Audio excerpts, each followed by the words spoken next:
we will see the geographical explanation for this. In the above pictures, we see the changes in agricultural practice. In the past, primitive man had to wander in the forest to sustain himself on the collected forest produce. Later, he learned the art of cultivation and started getting greater production from the land. Through this, he could provide for the whole year need for food grain. He also started obtaining a number of products through floriculture, horticulture, rearing animals, pisciculture, etc. Abandoning nomadic life, he undertook different occupations related to agriculture at the same place.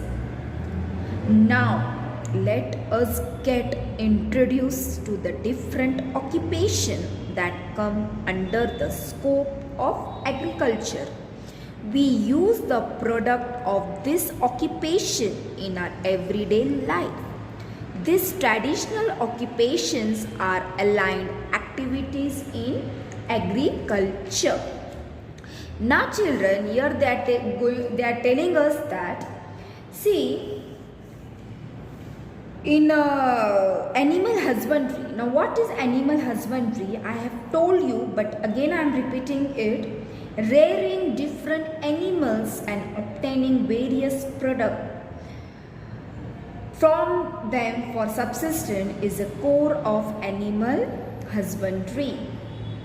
Sheep and goat rearing is generally carried out in hilly tracts and semi-arid region. Poultry is a traditional occupation. Beekeeping occupation is undertaken to obtain honey and wax. Now I am telling you in the short. Then we are going to see in the detail. I am repeating again. Poultry is a traditional occupation. Beekeeping occupation is undertaken to obtain honey and wax. Pisciculture is also called as fish farming. Getting silk thread from cocoons and manufacturing silk are independent occupation. Now, what is animal husbandry? That you can see in the front of you. What is animal husbandry? I have already explained you, but we will see it.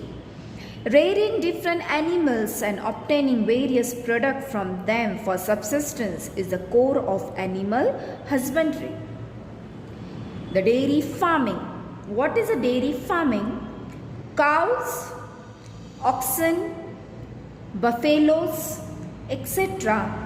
are reared for agriculture related work. Rearing milch animals and animals which can be employed in farming is also an occupation. It is considered to be an inseparable part of mixed farming. It has become quite commercial in recent times. In India, it has started changing recently. Commercial dairy farming is mainly undertaken for meat and milk. Now you all are eating the non-veges, you know what is a meat. So it is possible because of the commercial dairy farming which is mainly undertaken for the meat and milk. The next one, the sheep and goat rearing. This is also a traditional occupation that is generally carried out in hilly tract and semi-arid regions with dry climate. Sheep and goat survive on short grasses, shrubs and acacia which grows in remote hilly, rural areas away from urban settlement. In India, it is mainly undertaken for meat. Sheep rearing is carried out to obtain wool. Now here they are telling us that sheep and the goat rearing is generally carried out in hilly tract and semi-arid region with dry climate. Now next one, important one, poultry. All are important, but poultry we are going to see it. It is called as the poultry is called as a traditional occupation. Why? Because keeping hens and other fowl is a common practice in all parts of the world. It is a traditional occupation. Today, it is carried out as a household occupation and also on a commercial basis. Running a poultry on a commercial basis requires a lot of care. For this, scientific methods are employed. In India, this occupation is generally located in the areas close to big cities as they provide a ready market for this occupation. In some areas, rabbit, pig and emu rearing is also undertaken. Next one is beekeeping. Beekeeping occupation is undertaken to obtain honey and wax. Bees, in order to collect honey, hover around the plants that bear flowers. This promotes the process of pollination. As a result, the trees bear large number of fruits and the crop yields increase. Beekeeping is an important occupation with respect to agriculture. The next one is pisciculture, fish farming. Pisciculture is also called as fish farming. Farm ponds are dug out for this purpose. Water is stored in such ponds. Fish seeds are released in the ponds. For this, seeds of fresh water species are used. In order to achieve the best growth of fish, scientific methods are employed. Fishing in open seas has a number of risk factors.